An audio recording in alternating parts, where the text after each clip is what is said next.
যিনি আমার উস্তাদ ডাক্তার হাফেজ মাওলানা আইনুল আলী সাহেব, ওনার কারণে আমি এর সাথে কথা বলতে পারতেছি।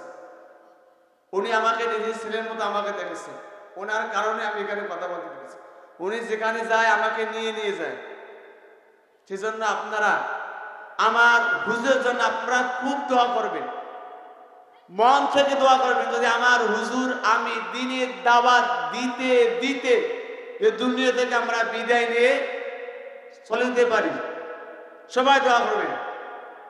আল্লাহ বলেন আমি সুন্দর স্টেজ সাজাবো, আমি আল্লাহ নিজে কানে বসবো, আমি আল্লাহ রাব্বুল আলামিন আধা ঘন্টার মধ্যে আমি আল্লাহ বিচার আমি আল্লাহ ফিনিশ দিয়া দিব। কয় মিনিট? কয় মিনিট? মাত্র আধা ঘন্টা। আর দুনিয়ার মামলাগুলো বছর কা বছর, বছর কা বছর, যুগ কা যুগ চলে যায়, তেও মামলাগুলো হয় না। ওই তো বললাম, যদি আমরা টাকা দিয়ে মামলা চালু হয়, যদি না দিয়ে মামলা চালু হয়ই না।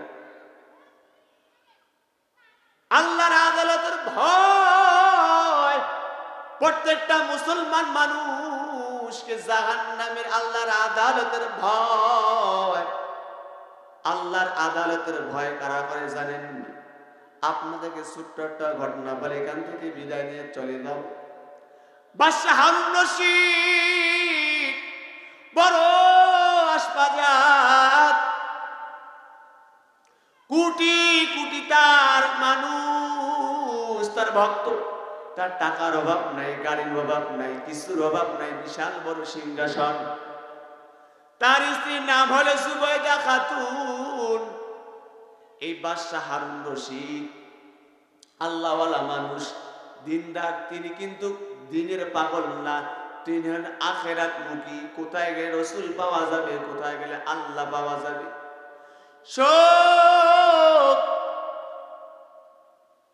শোক সমেতার ফিকির। এখানে অনেক মানুষ আছে, কে আমরা টাকার পাগল, সব ঘুমের মধ্যে টাকা টাকা টাকা। আমরা নারীর পাগল, ঘুমাইতে চলতে নামাজে নারী নারী নারী।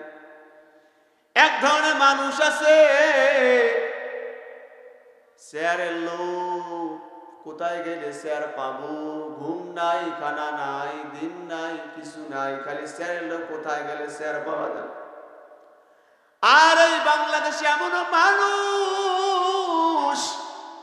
এমন মানুষ আছে, কোথায় গেলে আমার আল্লাহরে পাওয়া যাবে, কোন জায়গায় গেলে আল্লাহরে পাওয়া যাবে, ঠিক নেই। কোথায় গেলে আল্লাহর সোহবত পাওয়া যাবে, কোথায় গেলে জাহান্নাম থেকে বাঁচতে হবে। ওই বাদশাহ হারুন রশিদ, আল্লাহ তাআলা তাকে এত সুন্দর সম্মান আল্লাহ দিছে, একটা বার দুনিয়া চিন্তা করলেন না, খানা চিন্তা করলেন না, ঘুম চিন্তা করলেন না। 24টা ঘন্টা আল্লাহ, ঘুমাইতে আল্লাহ, চলতে আল্লাহ, খাইতে গেলে সব সময় খালি আল্লাহ আল্লাহ। বাদশাহ হারুন রশিদ চিন্তা করলেন, আমি বাদশাহ হারুন রশিদ জান্নাতি না জাহান্নামী?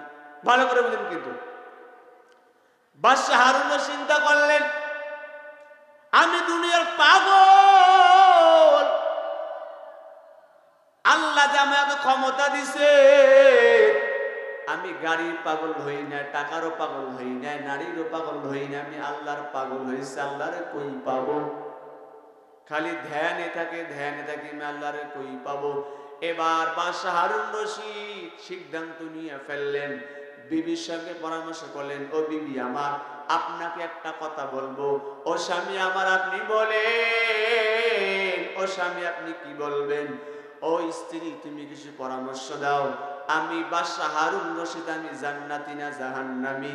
এবার স্ত্রী বলতেছেন, ও স্বামী আমার, আপনার কথা বলে আপনি শুনবেন নি? বলেন। দেশ বিদেশ থেকে আপনি আলেম ওলামাকে আপনি দাওয়াত দেন, ওরাই আপনাকে বলতে পারবেন আপনি জান্নাতি না জাহান্নামী। এটা আমি বলতে পারবো না। এটা সম্ভব? আচ্ছা আমি খারাপ, আপনারা কেউ জানেন? আপনারা জানেন আমি বক্তা, সবাই আমাকে বক্তা বক্তা ডাক দেয়। আমি যে কতটা খারাপ, আমি যে কতটা গুনাহগার জানেন কে? জানেন কে? এবার বাদশাহ হারুন রশিদ দেশ বিদেশ থেকে আলেম ওলামা দাওয়াত করলেন, তার বাড়ির মধ্যে আসলেন। আসার পর এরকম সুন্দর একটা আয়োজন করলেন, খানা দানা বিভিন্ন বিভিন্ন আইটেমের আয়োজন করলেন।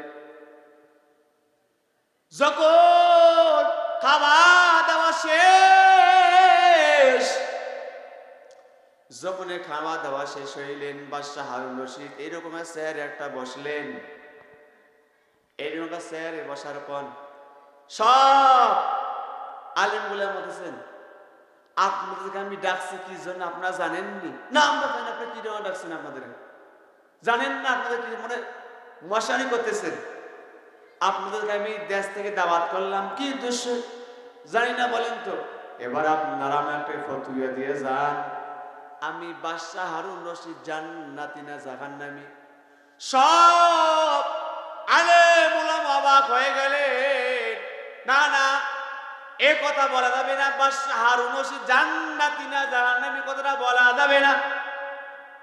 হ্যাঁ, একটা কথা বলা যাবে, যদি তুমি ভালো পথে থাকো তাহলে বলা যাবে তুমি আল্লাহর পথে আছো, এতটুকু বলা যাবে, কিন্তু জাহান্নামী বলা যাবে না।